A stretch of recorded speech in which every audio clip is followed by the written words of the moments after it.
Can everyone, first of all, hear me okay and see my screen okay? Yeah, okay, all looking good, that's fine. thank Okay, you. great. Okay. So my name's Ian Mace. I'm involved with operations for DieDraw Limited. As Richard just alluded to, it's a really exciting day. Exciting, unless of course you're on site, and then there's a lot of things going on. So it's so normally Managing Director Steve Brogden would be doing this presentation, but he is on site, and as Richard alluded to, they are literally about to start the second pool of phase 2 of this project. We successfully completed the first pool about just under 3 weeks ago, and there'll be lots of information coming out of that, but it's as Richard alluded to, it's a really busy time. It's a really exciting time for DieDraw, for Morrison's and for Thames at the moment as we start lining these huge old pipes in the centre of London. So today I'm just going to be taking you through a little bit about the DieDraw process. I'm going to be taking you through some of the technical details and some of the benefits of it. We're going to try and educate people on the DieDraw process, and then once you've sort of got that background, then it makes a lot more sense. Then we can go through and start talking about the award itself and the specific project. We didn't want to jump into the project immediately without giving you a bit of background on the DieDraw process, because it is obviously, many of you will be familiar with it, and looking through the names, there are some very familiar faces. So I know that a lot of you are familiar with it, but we just want to make sure that everyone has a full understanding of the DieDraw process and certainly its benefits. And then once you've got an understanding of those, then it'll become very obvious why the DieDraw process was the obvious choice in this. Without being over dramatic, in this unbelievable project in the centre of London. So let me jump in. Let me just tell you a little bit about the project first of all. So this was phase 1. This was at the end of last year when we completed this project, but it was 500 meters of a 36-inch. So we pulled 500 meters of a liner through a 36-inch, 150-year-old cast iron water main, with approximately 19 ongoing leaks. So this was obviously a very old pipe, and the location close to Finsbury Park made it extremely difficult to really get in there, and so as we go through, you'll see that DieDraw sort of really became one of the most obvious choices for the rehabilitation of this pipeline. So in this case, the client and the asset owner was responsible for all the works, for the permanent works and the public interfaces, whereas the principal contractor was responsible for site management, temporary works, design and all the civils. So DieDraw was brought in as the specialist installation designer on this. So the DieDraw process itself, basically, and we've got a wee demonstration, a wee animation, which will give you a very clear outline here. But basically, we prepare the launch pits, which is where the liner comes down through the die, where it gets a reduction in diameter, and then it goes through to the reception pits, obviously where the winches are. We will weld up a string of PE 100 pipes. Obviously, the liner is PE 100, and we'll complete. Once the individual stalks have been welded up, then we pull those through. The intention is to try and get the longest string of stalks that we can, and to try and create the longest liner so we can pull through continuously. But obviously in the centre of London, there are many I mean, just every single obstacle that you come across in the centre of London presents you with some challenges and some difficulties. So what we did on this one was we were able to weld up several stalks in the line, draw them through, stop the pull, weld up more stalks, and just do it in a sort of stop-start method through that. But we'll talk more in detail as we get about the project. But it was very successful. So once the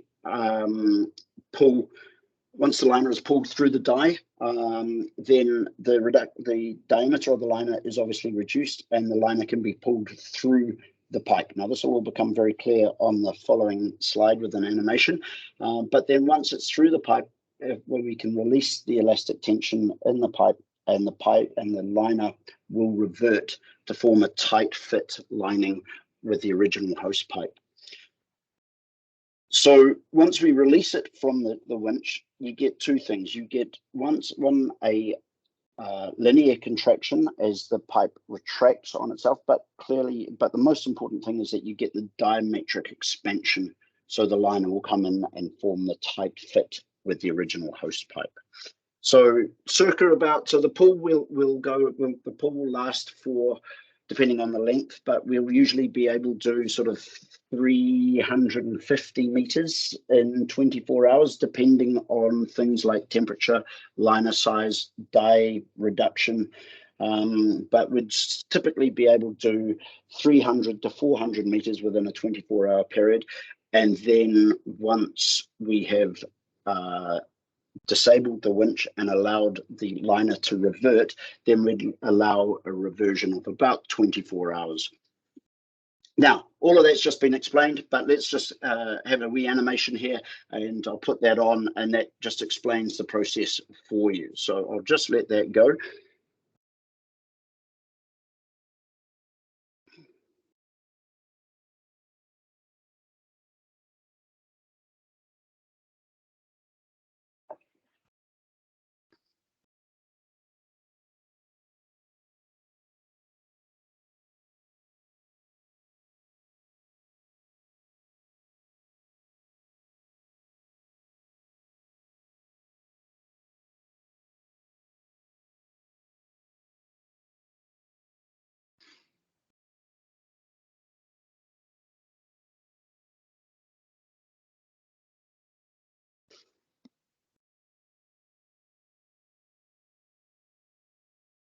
So that's the process in a nutshell. The next couple of slides will tell you a little bit about the history of the process, but a lot of you if you're seeing this for the first time, you might be saying, gosh, that's swage lining, and you're right, it is. Swage lining obviously was the brand name, and now die drawing it's a very familiar process, which has been around since the 80s.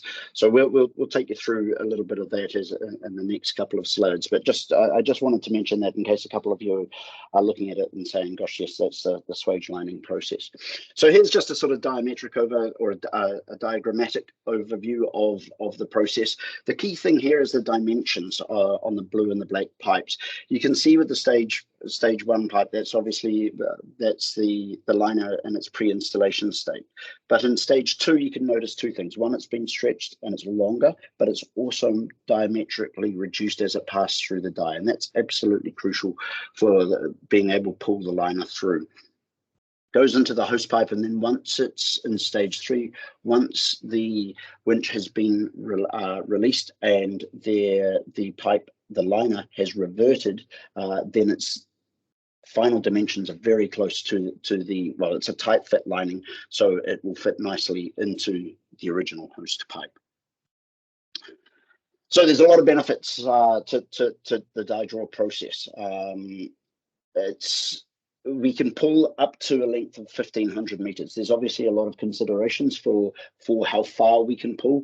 The placement of the reception pits, the insertion pits, the size of the liner, etc. There's a large number of factors, but the longest pull that we've been able to achieve over the years is right up to 1,500 meters. Every case is different, but a lot of it's got to do with the specifics of the host pipe, and the condition and the size of the liner, a structural liner versus a semi-structural liner, the post-installation flow capacity of the host pipe. So all of these have to be taken into consideration. So there's usually, to give you an idea, there's usually about 6 to 9 months engineering work that goes into one of these pulls, where we try and, where we'll sit there and calculate all of the variables and trying to put answers against all of the unknowns. The key thing about the die draw process is that it is a tight fitting liner. And that's one of the primary differences between other solutions, specifically things like slip lining. We will always end up with a tight fitting liner. Now, if I jump a couple of points on that, the key thing about the tight fitting liner is that it maximizes your post-installation flow capacity. And that is the key. And so if you have a tight fit liner that conforms to the bore of the original hose pipe, you can maximize the hydraulic flow capacity post-installation. And that's one of the major benefits of the DieDraw process. Because it's a tight fit lining within the hose pipe, the frictional grip minimizes any post-installation movement. So we don't need to grout the liner or anything like that. Once it goes in, it's a natural tight fit, and there's no other external processes required to keep that liner in place. Obviously, it's terminated at the ends, but there is nothing else, no grouting, no external materials, nothing. It's just basically once the liner is in place, then it is the natural properties of the PE100 liner that keep it in place. The benefits of PE100, I mean, we just love it. And if you ever talk to Steve about PE100, he's been involved with it since its conception, and it's just such a flexible material. But the elastic strain within the PE100 on the liner actually accommodates various expansions over the lifetime of the installation, which puts a lot less stress on the fittings. As I mentioned there before, once it has been released, it's natural elasticity, which is bringing the liner back in place. It's the elasticity of the PE100 itself, and so no external processes or curing processes are required to bring that back to its thing. It's literally its natural properties are bringing it back to its original state within the host.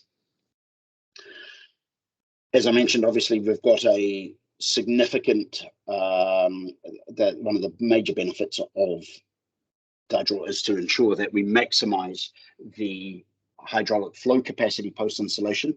And that's obviously down to the fact that we've got a tight fit liner, often a very thin walled liner as well. We'll be covering a couple of things later on, but the liner itself can be either structurally independent, it can be a fully structural liner, or it can be a totally interactive semi-structural liner, which is what most of the installations are. We get a high SDR, thin-walled, tight-fit lining to form what we refer to as a composite lining for the host. There's a lot of details there, and I apologize for reeling the details off, but it is really important. Some of these small points and the small details about the DieDraw process are really some of the things that make it absolutely appropriate for this type of work. Okay, so I mentioned briefly there before that some of you might recognize the process as swage lining. So obviously swage lining came about in the late 80s and then really came into its own with British Gas from 95 to 2009. The key thing about swage lining is obviously it's just a registered trademark. It's a brand name. So while this is a familiar process in terms of swage lining, the knowledge that we're bringing with DieDraw is slightly different. So most of the swage lining work is done with the intention of using swage lining personnel who will come on site and do this. The objective of DieDraw is to come along to present the engineering solution, to create to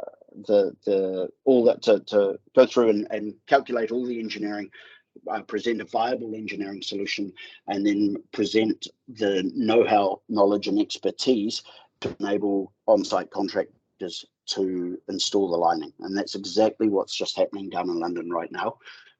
We've got Steve on site, we've got all the expertise in place, but it is Morrison contractors that are installing the lining itself.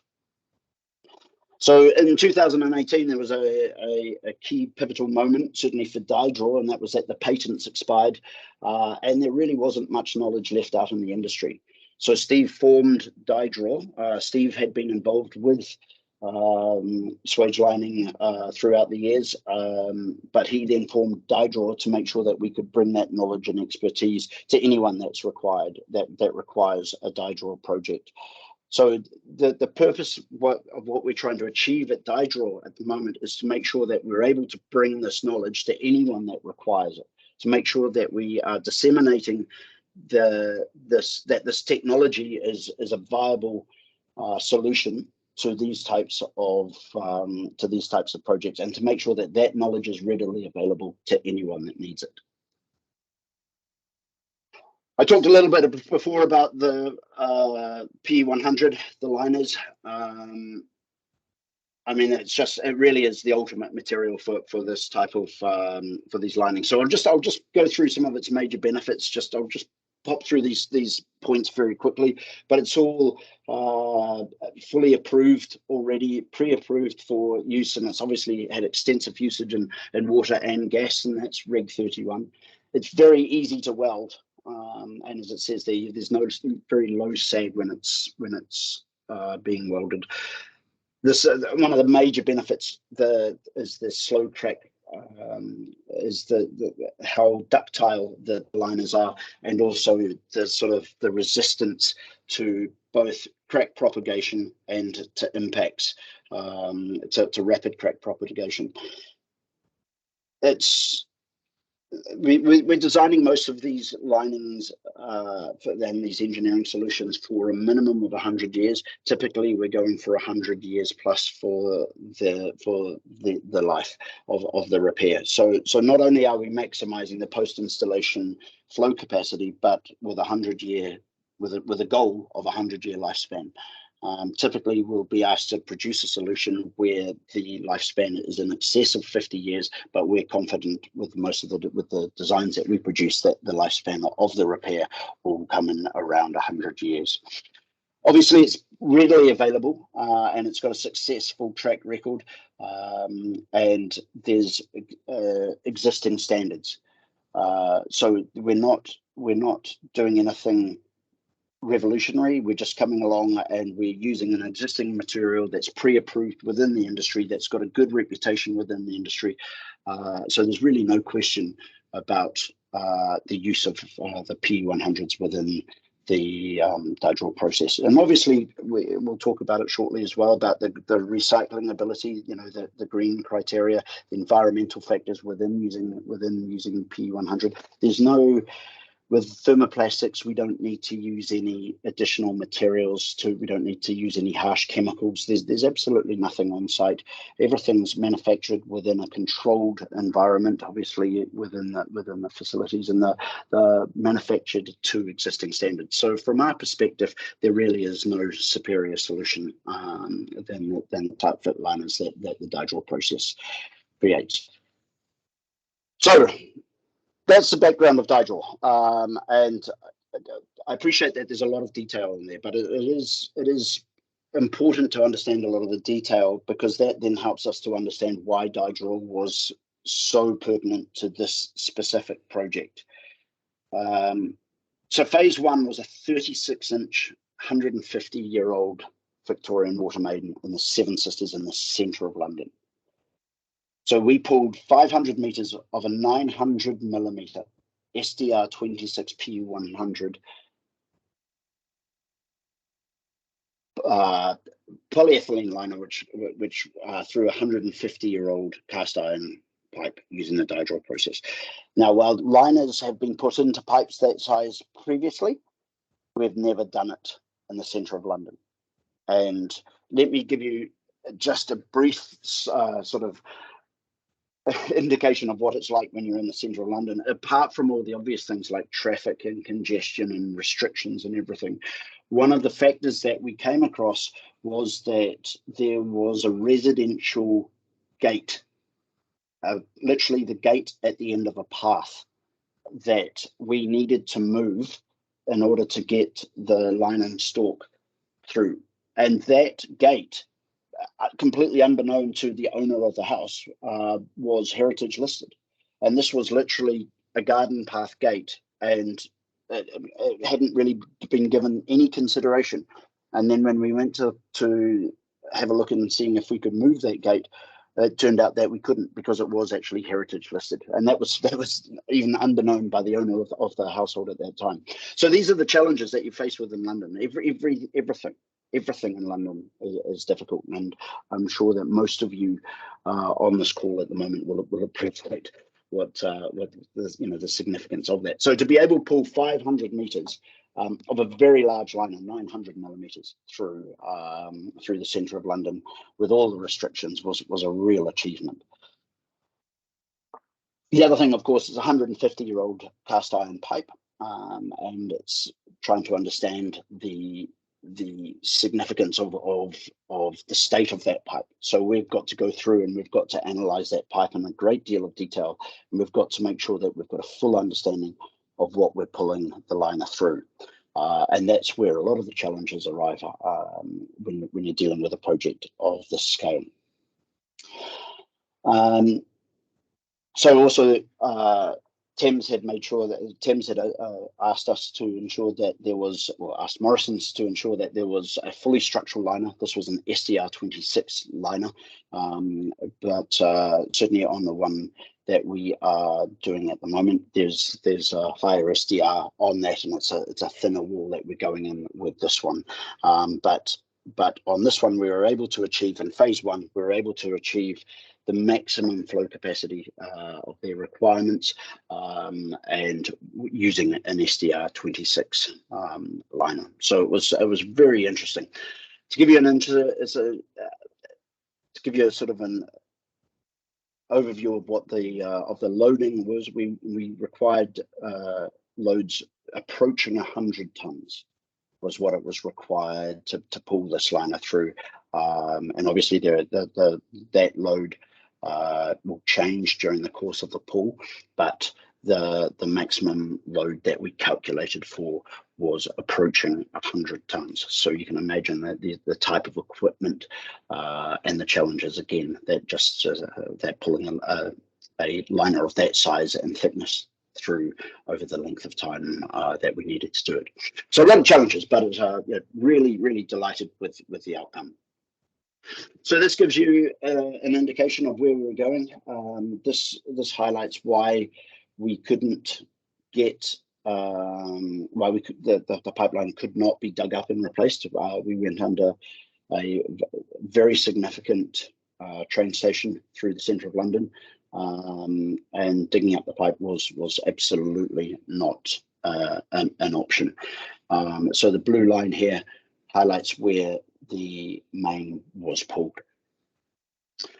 So some of the considerations, I've mentioned ad nauseum that it was an old pipe, but it was still in good condition.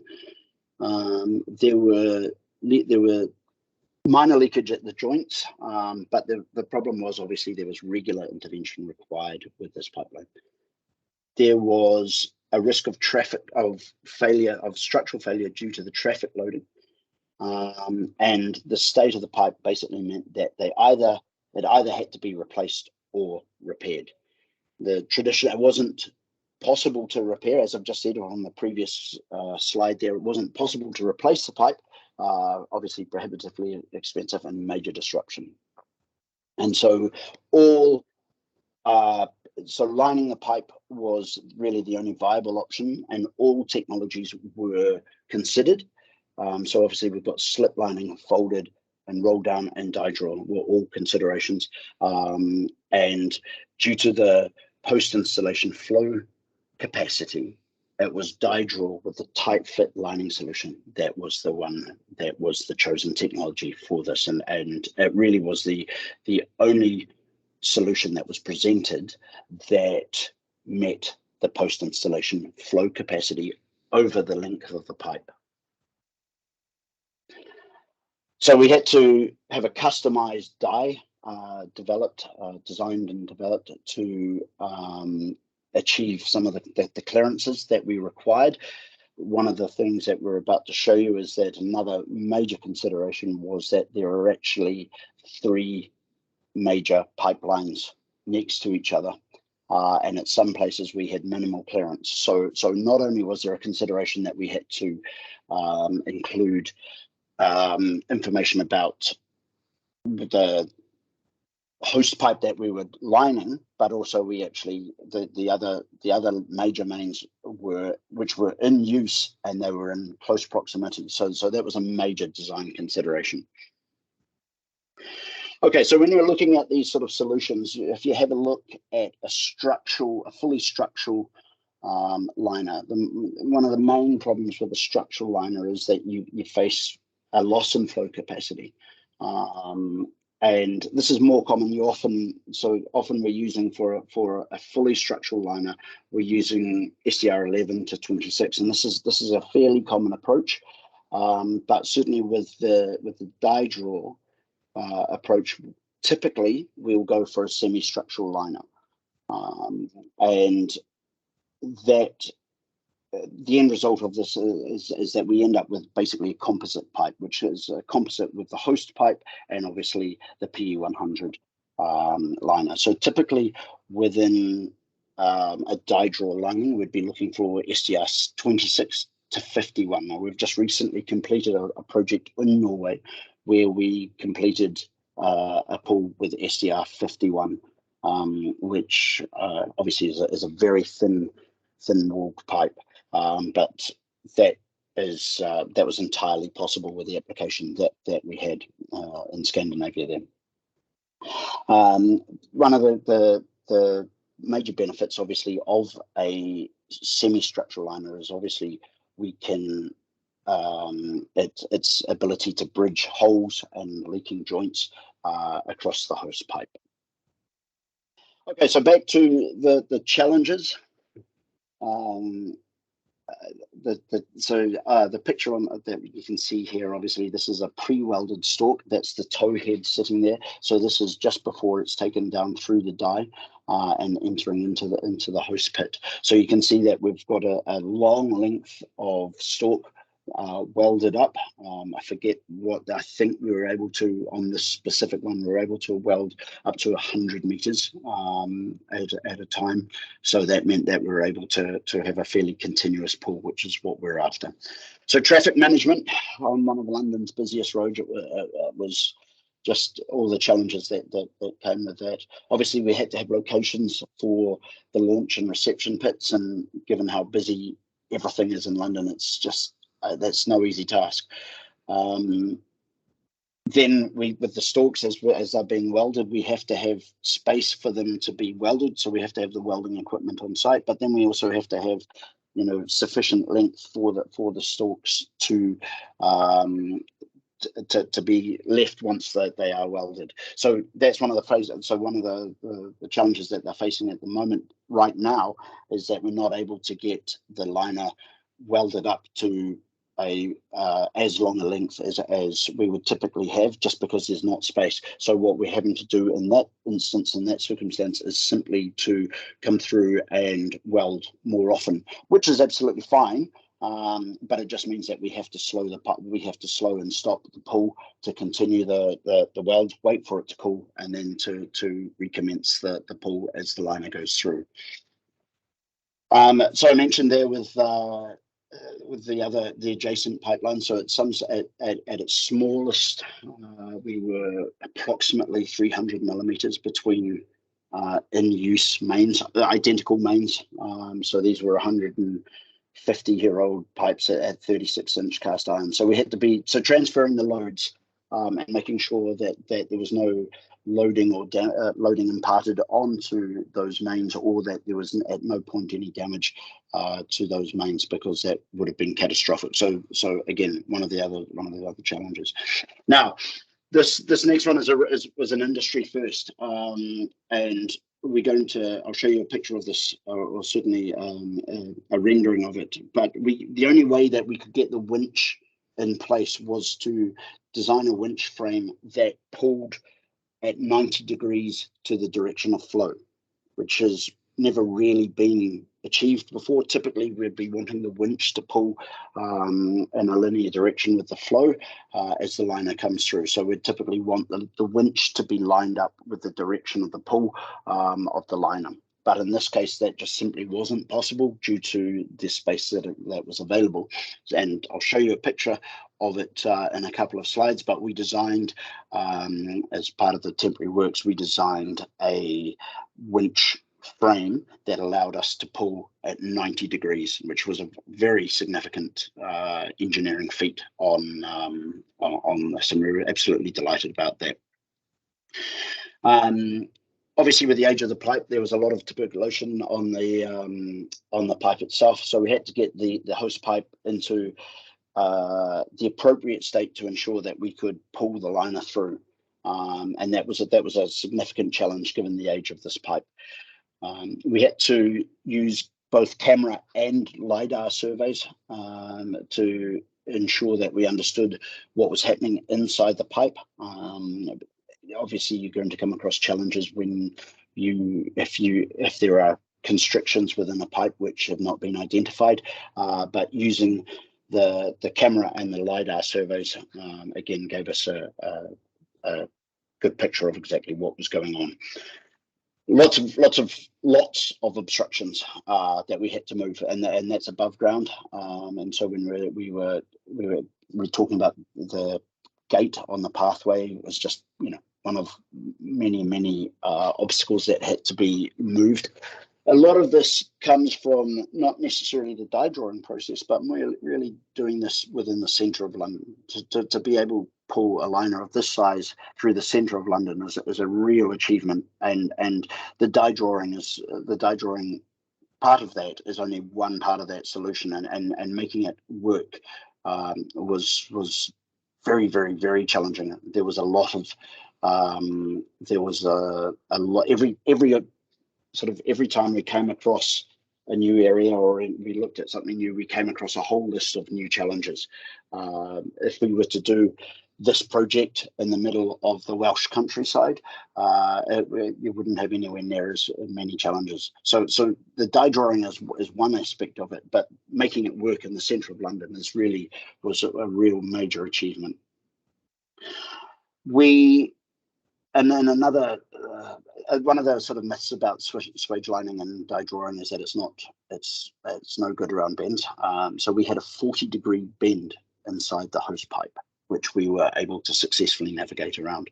Now, what's really interesting when you have a look at the calculations that the engineering team completed, not only were we able to get the liner around the bend, the loads that were calculated were exactly within tolerances so the actual loads were almost exactly, but and I say exactly, but obviously within tolerance of the calculated loads. So that was a real achievement again, to be able to come around such a significant bend and not only get round the bend, but have everything come around exactly as calculated. So there were no surprises as we came around that bend. So then really the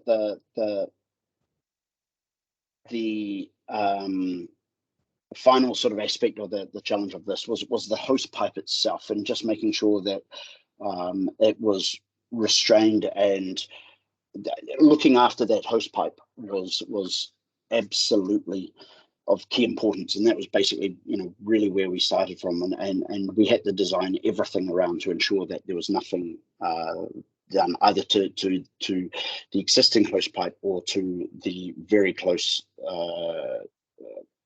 additional water mains that were around about 300 mils away. So to give you an idea, here's a picture of the culvert. These are the three pipes here, the hose pipes here. So we've got 1, 2, 3, and that just gives you an indication. Those are all 36-inch, 150-year-old cast iron water mains running under the centre of London. So that gives you a very clear picture of the proximity of the other water mains to that. So DieDraw obviously is responsible for a lot of the temporary works, and so on the left hand side you can see this is the die frame. The with the liner coming down. It's coming down into the reception pit here, or into the launch pit, sorry, and it's going through the die where it's getting diametrically reduced, and then it disappears into the hose pipe just at the bottom of this picture. This is the amazing frame that we designed with the help of obviously some trusted partners that we work with, but this was an engineering marvel. You can see here that, so we've got a so the winch, and I'm hoping that you can see my mouse on the screen here, but the winch would sit at this end, and the winch cable would come down through this frame and then down around here and out the bottom and into the host pipe at this end. So this gave us a 90-degree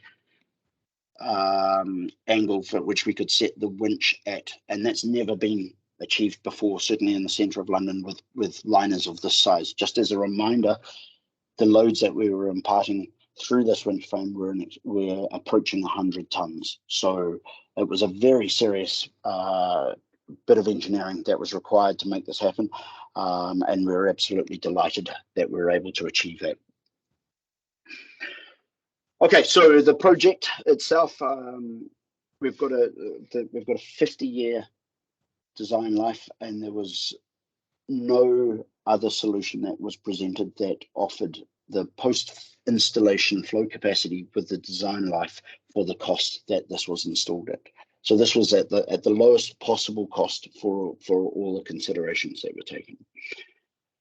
So we've got a fully structural lining, which meant that there was less load placed on the original host pipe. Obviously, with the age of that pipe, it was a consideration. We were able to install this with minimum traffic disruption and public inconvenience. Now, it doesn't mean that there wasn't any traffic. It'd be impossible to do this project. I mean, no one's disputing the fact that it was that it's possible to do this without any form of traffic disruption, but using the DieDraw process with the two pits, we're able to minimize that disruption. So it was 500 meters that we were able to pull through between the 29th and the 31st. So that gives you an indication of what's possible. Now, often on a smaller pipeline, we'd be able to do that faster, but with the size of this pipeline and the thickness of the liner itself, and the loads that we were imparting through the system, that's what we were looking at. So 500 meters. I think the total, off the top of my head, I think it was about 29 to 30 hours that it took to pull all those through.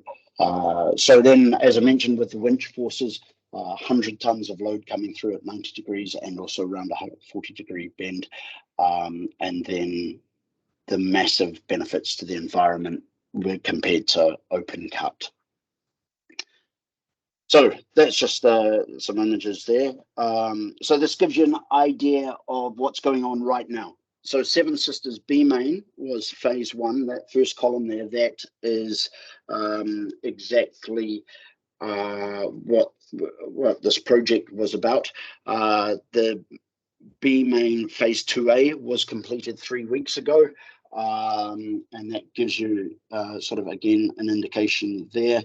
You can see obviously that with the first phase one, we were SDR 21.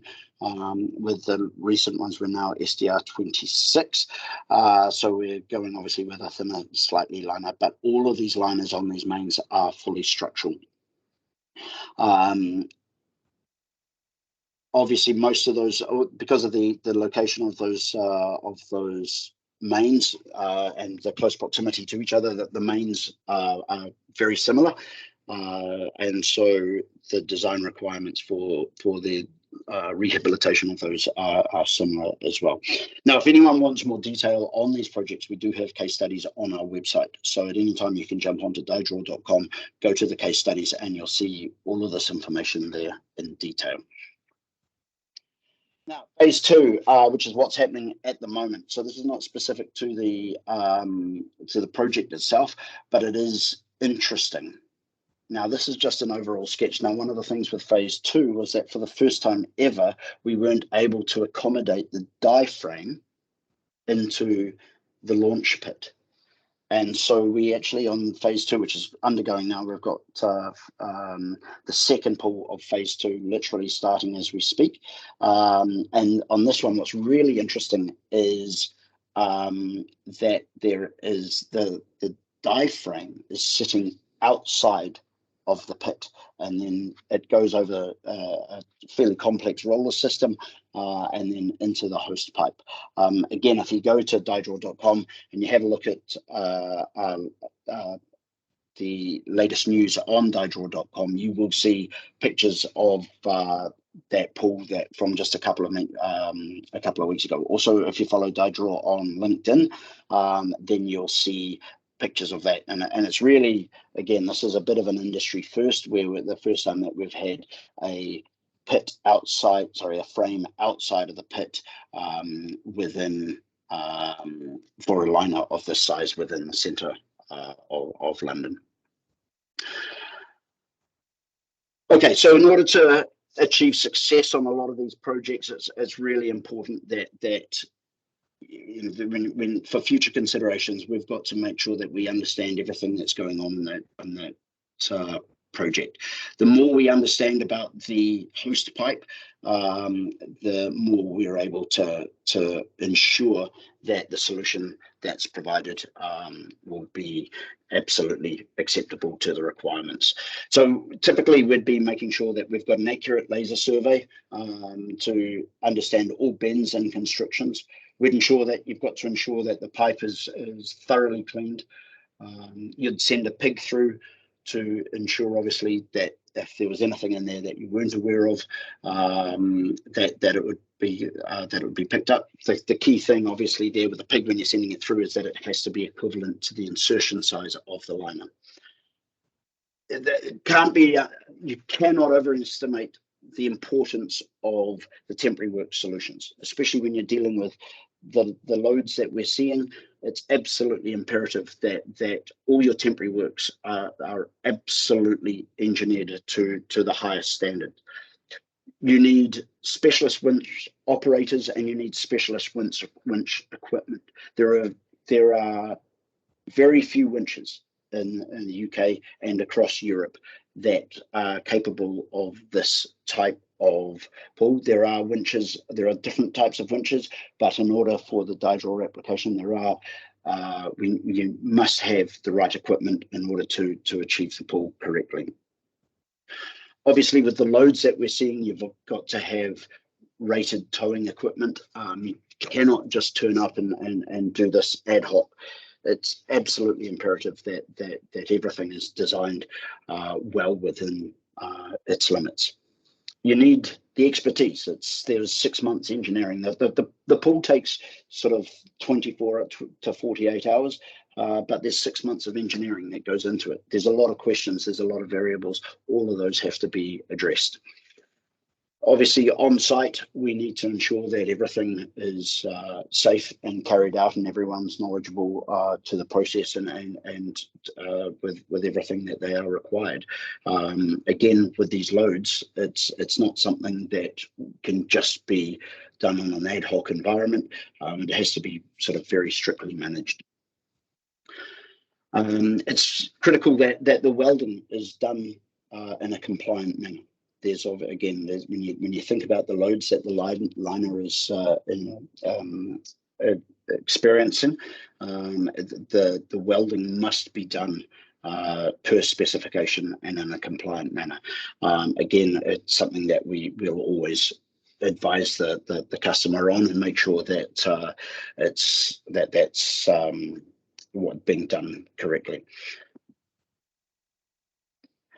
So yeah, Steve just sits there, and Steve will sit there and say that if you want a successful project, then it has to be planned correctly. Good preparation, good planning, good engineering.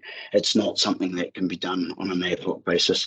There's, with the complexity of the pool, with all the variables, with the engineering loads that we're seeing, it's a really exciting time. But at the same time, it does have to be done correctly, and that's really what we're excited about with DieDraw, bringing that knowledge and expertise to making it widely available.